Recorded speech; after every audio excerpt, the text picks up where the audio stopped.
रायगढ़ जिला विषमकटक विधानसभा आसन पर भारतीय जनता पार्टी पक्षर श्री जगन्नाथ नुद्रुका नामांकन पत्र दाखल कर रायगढ़ पीडब्ल्यूडी बंगला ठारू विशाल शोभायात्रा नाचगीत माध्यम निज कर्मी सहित आसी नामांकन पत्र दाखल कर रायगढ़ अतिरिक्त जिलापाल ऑफिस रे रायगढ़ एडीएम श्री भास्कर रोहित को विषमकटक विधानसभा प्रार्थीपत्र दाखल करते। जिलार विषमकटक मुनिगुड़ा और कोलनरा ब्लॉक बहु वरिष्ठ युव छात्र भारतीय जनता पार्टी कर्मी सब उपस्थित थे। बीजेपी रामचंद्र बेहरा, शिवशंकर उलाका, मीनकेतन षडंगी, सुभाष बक्सी, सीमाद्री पात्र, कोलनरार कृष्ण पाणिग्राही, के बाबूराव प्रमुख उपस्थित थे। शांति श्रृंखला रक्षा करने एसपी श्री हरीश विषय निर्देश क्रमे व्यापक पुलिस फोर्स मुतयन कराइला।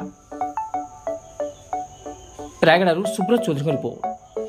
अनेक आशा अच्छे अनेक आकांक्षा अच्छे मुद्दा अनेक आपण मैंने ही दैनंदिन देखा मुद्दा कौन अच्छे समाज में आपण मैंने आम समाज दर्पण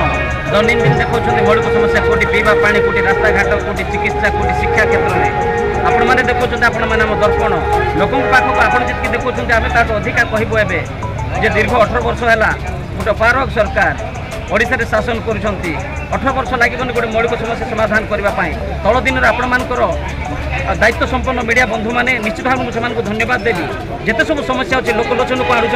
और आम को टाण होगापी आप सहयोग कर निश्चित भाव में शिक्षा स्वास्थ्य गमनागमन सबुठ मुख्य कथा है कृषि को प्राधान्य देवु आम मैंने कृषि को प्राधान्य दे कृषि प्रधान राज्य में कृषि को केमती जमी जल पहुँचब और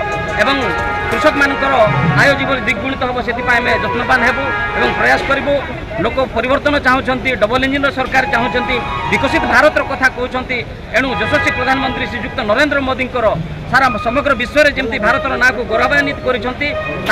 पदांक अनुसरण कर आम समस्ते अंचल भोटर्स भाई भौणी मैंने मनस्थ करूँ बर्तमान आम परिवर्तन चाहूँ परिवर्तन माने आम पद्म फूल भोट देवु और ओडिशार विकास को